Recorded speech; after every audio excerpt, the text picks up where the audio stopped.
विद्यार्थी मित्रांनो, आरोग्य भरतीचा निकाल नुकताच जाहीर झालेला आहे आणि या निकालामध्ये आपल्या क्लासचा विद्यार्थी सागरदादा तांगडे हा बुलढाणा जिल्ह्यातून EWS मधून पहिला आलेला आहे आणि दुसरी गोष्ट ऑल ओव्हर महाराष्ट्रामध्ये त्याचा जो रँक आहे तो 142वा रँक आहे।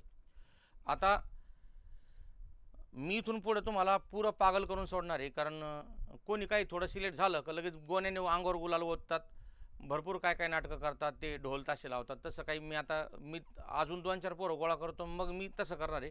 पण आता सध्या मी स्टुडिओमध्येच इथं काय गुलाल टाकता येत नाही इथं, कारण स्टुडिओ खूप असं म्हणजे साऊंड प्रूफ असतो ते, त्याच्यामुळे इथं काय गुलाल टाकता येत नाही अंगावरती। मग मी थोडासा सत्कार वेगळ्या पद्धतीने करतोय त्याचा। तर मी सागर या ठिकाणी बोलवतोय आणि त्याचे आणखीन मित्र सिलेक्ट झाले, ते सगळे एकत्र आले की मग आम्ही या ठिकाणी मग धिंगाणा घातलेला व्हिडिओ पण तुम्हाला नंतर टाकू, पण त्याला थोडा वेळ लागेल अजून, ठीक आहे। तर तोपर्यंत आता हा शांत व्हिडिओ पाहून घ्या तुम्ही।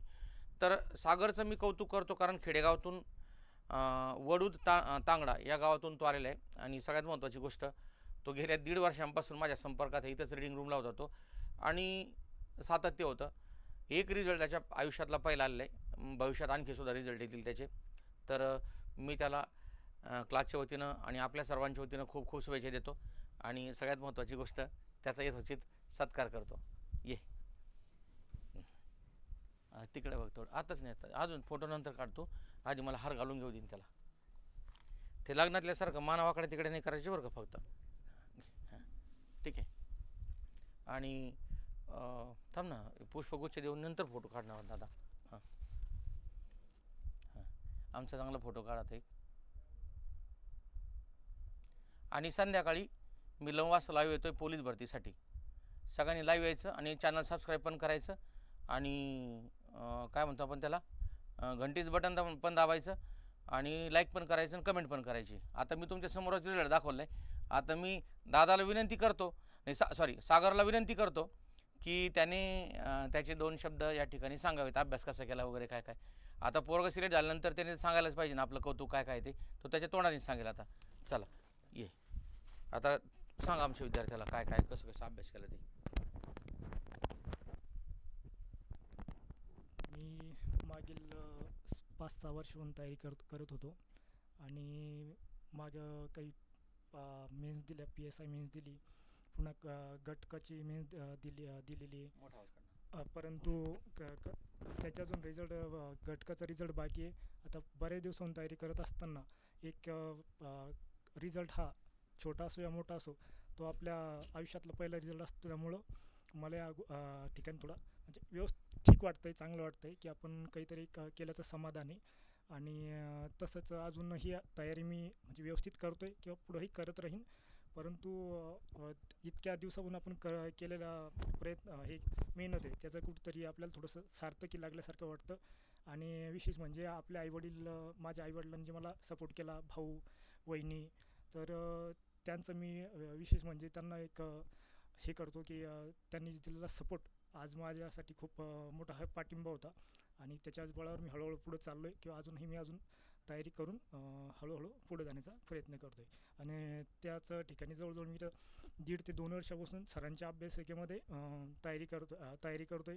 तसंच सरचं मार्गदर्शन किंवा त्यांना ज्याही अडीअडचणी आल्या त्यांना विचारून हे ते करून बराचसा आम्हाला त्यांचा फायदा होतो आहे। त्यामुळं सरचा पण मी विशेष म्हणजे हे करतो आणि धन्यवाद। आता मी त्याला सगळ्यात महत्त्वाची गोष्ट म्हणजे त्याचा गटकचा रिझल्ट बाकी, त्याचा आज आरोग्याचं आलं म्हणजे एक सुरुवात झाली, म्हणजे त्याला पाहुणे पाहायला यायला आता काही हरकत नाही।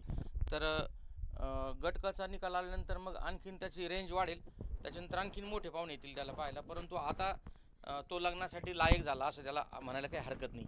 तर तुम्हीसुद्धा पोलीस भरतीतून लग्नासाठी लायक होण्यासाठी माझ्या दररोजच्या यूट्यूबच्या लेक्चरला तुम्ही 9 वाजता या, चॅनल माझं सबस्क्राईब करा आणि सगळं मोफत मटेरियल आम्ही तुम्हाला चॅनलवरती पण टाकणार आहेत। पण सगळ्यात महत्त्वाची गोष्ट, सागरचं मनपूर्वक अभिनंदन मी यासाठी करतो आहे, कारण मला माहिती आहे जो विद्यार्थी सकाळी 7 वाजता यायचा आणि रात्री 10 वाजताच रीडिंग बंद झाल्यानंतर जायचा, नॉनस्टॉप, तुमचा ऊन असो, वारा असो, पाऊस असो, सुख असो, दुःख असो, कुठल्याही गोष्टीमध्ये तो स्थितप्रज्ञासारखा त्या ठिकाणी उभा होता. त्यांनी जी पोस्ट मिळवली सध्या ती त्याच्यासाठी एक उदरनिर्वाहाचं मोठं साधन आहे. लक्षात ठेवा, 30,000 रुपये किंवा 35,000 रुपये, 40,000 रुपये, 50,000 रुपये हा काही साधा पैसा नाही. लक्षात ठेवा.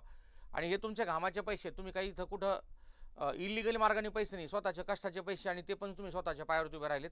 तर त्याच्या मित्र कंपनीच्या वतीने मग त्याचा सत्कार एक छोटासा केलायच, पण मी सांगितलं त्याला पर्टिक्युलर स्टुडिओला यायचं आणि इथे आपण सत्कार समारंभ घेऊ. आणि त्याचे मित्र आणखीन सिलेक्ट झालेत, आपले विद्यार्थी आहेत ते आणखीन सिलेक्ट झाले आहेत. ते आल्यानंतर मी तुम्हाला सांगितलं त्याप्रमाणे आपण जसं गुलाल टाकणं वगैरे हे नंतर बाकीच्या प्रोसेस पूर्ण करू. आणि त्यावेळेस आम्ही DJ पण लावणार आहे तिथे. तर तोही व्हिडिओ तुम्हाला लवकरात लवकर अपलोड करून देईल. त्याच्यामुळे काळजी नसावी. कारण मुलं काय करतात की ज्या ठिकाणी शो आहे त्या ठिकाणी ॲडमिशन घेतात, पण ज्या ठिकाणी संयम आहे, शांतता आहे, तुम्ही माझ्या रीडिंग रूमला जर आले ना तर तुम्हाला 100% एखाद्या 5 स्टार हॉटेलमध्ये आल्याचा भास होईल, एवढी तुम्हाला गॅरंटी देतो. कमी खर्चामध्ये सगळ्या सुविधा मी मुलांना दिल्या आहेत. याच्यातून मला खूप मोठा पैसा हवा आता अशातला काय प्रकार नाही, पण इथल्या पवित्र वातावरणामुळं, ह्या पावित्र्यामुळं विद्यार्थ्यांचे जे निकाल येत आहेत ना त्याच्यातच मला खरं समाधान आहे. आज सागर त्याच्या अगोदर बँकिंगमध्ये एक मुलगा सिलेक्ट झाला आहे, त्याच्या अगोदर असे दररोज काही ना काही रिझल्ट येत राहतात सारखे, दररोज कोणता ना कोणता रिझल्ट येतोय. आणि ही आमच्यासाठी फार भाग्याची गोष्ट आहे, कारण इथून मुलं घडतायत. तर मी सागरला त्याच्या भावी आयुष्यासाठी आपल्या सर्वांतर्फे शुभेच्छा देतो. धन्यवाद.